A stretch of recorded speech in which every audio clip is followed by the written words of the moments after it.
let's see together what are the things that we need to check to a boat before we take it under our responsibility. So this is the checking in of the boat. We check the outboard. The outboard should be full of fuel and we have to check if it works. If the outboard is with the seawater cooling, we can start it to test it just for a few seconds in order not to damage the impeller. This outboard is with air cooling, doesn't require seawater, so we can start it and we can see if it works.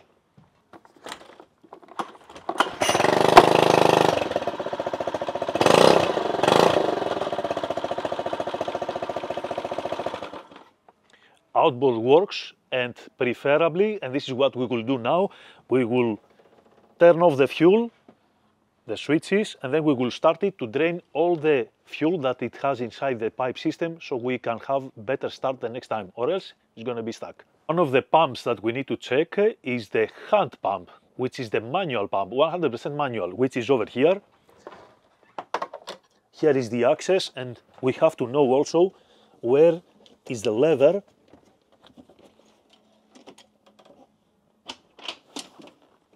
in order to use it. We need to know this small lever, where we have it, in order to place it over here and use it to pump out the water. But not only the water, if we have gas leaking, we use the hand pump to take the gas outside of the boat, so we don't have any sparks. Another thing that we check, and it's a crucial thing, it's a matter of safety, is the gas tanks. As you see over here, we need to know where exactly is the switch off, the fuel cut-off for the gas. Over here, we close it and we cut off the fuel. So in case of leaking, we don't stay inside the boat, we come outside and we remotely turn off the gas. So the next thing that we need to check is if we have the extra anchor, speranza, as we call it in Greek, okay, or in Italian. So extra anchor, very important. If we lose the anchor of the boat, which it's very likely to happen for several reasons, we have an extra anchor to secure the boat in any case. Extra anchor is here. Usually you have a little bit of chain for this anchor and the rest is line, to be better for the handling and not so heavy. And the extra anchor usually is a downforce type because it gets very flat, so we can store it to a locker much more easily. Small note about the extra anchor, if it's downforce, because the downforce anchor has a part that is moving, we have to make sure that we lubricate this part so this part moves freely, or else it's not going to be able to hook in case of emergency. Extremely important also to have to check where is the tiller of the boat. The tiller is the rudder that we're going to use in case that this mechanism fails. We're going to unscrew this part over here.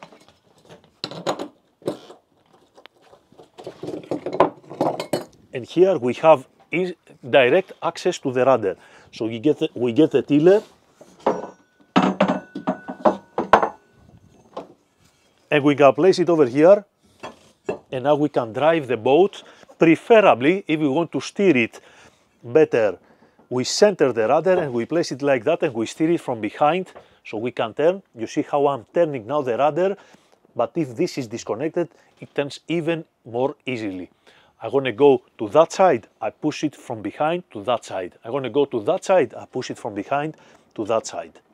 Safety thing that we need to check where it is 100% is the fire extinguishers of the boat. We have some fire extinguishers inside, but for me it's even more important to know where we have the fire extinguishers outside of the boat. Over here we always keep at least one fire extinguisher to the exterior of the boat, so we have access in case that we want to abandon the interior of the boat because of the smoke. We always need to know where is the diving gear of the boat, in case that we have any kind of tanglement to the propeller, or we want to see where is our anchor, we can use the diving gear. And we have fins and masks in order to do something in very shallow water, 4 meters maximum, to see what's going on underneath. Plus, over here we see that we need to know where is the life raft of the boat. Not only we need to know where is it, but also how to release it, because sometimes, as Captain George can tell us, the catamaran can be trapped exactly behind the tender, so we have to know exactly how to take it out and activate it in case of emergency. We check where is the diesel tanks and the water tanks. Usually to the boats, we have to separate. This is the diesel tank and this is the water tank. You see that there is not a big difference, so we have to make sure that we're not going to confuse with each other. So make sure that you know where is the water tanks, and the diesel tank, we don't touch it during the trip. It's better to touch it when we get back, and we have some guidance from the company or the owner of the boat to refill the diesel properly. We need to know where are the switches, the electrical switches. We need to know where is the cutoff for the electrical, for the low voltage, which is at this room. This switch is over here. And very important to know where is the switch, the thermal protection for the anchor windlass. So when we overstress the anchor windlass, which happens all the time, then we have a switch that drops in order to protect from burning the windlass. So we have to go ahead and switch this on again when this switch off. Let's go ahead and see it. So how do we know which one of these two switches is for the anchor? We see the amperage, it's 100 amps and 30 amps. Usually we have more than 100 ampere for the anchor because it's pulling too much load. So this is off over here, so we go ahead and we press it down. But make sure when you use the windlass, don't hold it down with your hand.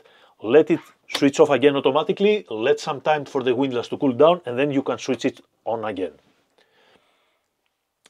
The electrical switches of the boat now, it's over here. We have 3 switches. This is the general negative, which cuts off everything from the low voltage, and this is for the engine, and this is for the service. If I switch it off now, you're going to see that the lights will went off. That's it. On again, and we are operational again. So people believe that low voltage is not dangerous, but in the matter of fact, low voltage is, for the boats, is more dangerous than the high voltage because it can create a very easily fire, because we have thick cables with a lot of amperage. That means that if we have short circuit, we're going to have fire. So very careful with the low voltage, know what you're doing, and don't overstress your boat with too many loads to your electrical system. We know now where are the switches, the electrical switches for the low voltage. We have to know also where are our battery packs. We expect to have 3 to 4 different battery packs. One is the engine battery pack, which is to start our engines. One is the service battery pack, which is for the lights, maybe the anchor, the windlass, and the things that we use currently all the day. And if we have both thrusters, we expect to find one more battery pack at the fore cabin, and we have one more battery pack which is for the emergency communication, which is for the VHF. Very simple way to understand if our batteries are working properly is to see the voltage, but also a very weird smell. If we have a weird smell on the boat, which smells like a rotten egg, this is an indication that we have a problem to our batteries, most likely short circuit, and the smell is from the sulfur that smells from escaping from the battery. So make sure if you have this smell and you don't eat eggs on the boat, go and check your batteries. Let's continue with our safety equipment. We need to know where are our life jackets and what type of life jackets we have. Of course, if we have people either overweight or underweight, for example, kids, small kids, we need to have extra life jackets for them especially. One more thing that we need to know where it is. This is the emergency device. In case of emergency, we can communicate with the satellite system and how to use the VHF of the boat. Here we have the wire cutter. In case that we have any damage that we need to cut wires or chains, we can have it, and it has to be a good one. Some tools and spare parts for our engine, the basic things. A multi-tool is usually more than enough in the most of the time, but you have to know where are your tools. And of course, in this bag we have protected and away from any other access apart from the captain himself, we have the flares and the pyrotechnics of the boat. Also, we need to know where is the first aid kit, and we have to have the absolutely necessary into the first aid kit, and also a manual that can tell us exactly what to do in case of emergency.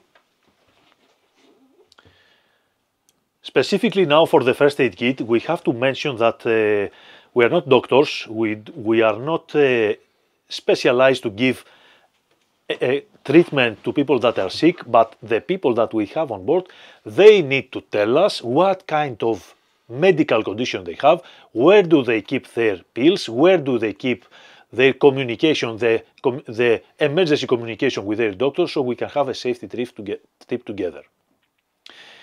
Over here you can see as well, we have the battery pack for the VHF, which is a separate battery pack for the VHF, and also we should be able to use the VHF, activate it, and make a radio check to see if we have the ability to communicate with the rescue center, because in case of emergency we should be able to communicate with the rescue center with the VHF, which is the best way to communicate.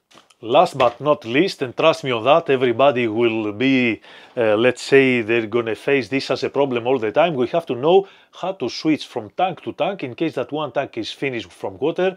So we will open the tap, we will see no water is coming, we need to change from one tank to the other.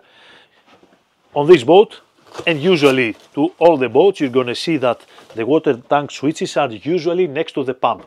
How do we know where is the pump? That is, let's say, easy task, because we activate the tap, and from the moment that we hear the pump working, when the pressure is dropping, the pump will start working. So we follow the noise and we can locate where is the pump. So when we see that there is no water coming, but the pump is still working, it's the time to switch from one tank to the other from the switches over there. Every boat, of course, is different. We have to figure out how this happens to our boat, and we can ask, of course, the company or the person that is making us the checking in to show us exactly where is this. That was all the things that you need to check during your checking in for the boat before you start your trip. And if you want to add something, write me down to the comment section so we can add it to the general information that you need to have for your boat. So thank you very much, and see you next time. Thank you, George. Thank you. Bye.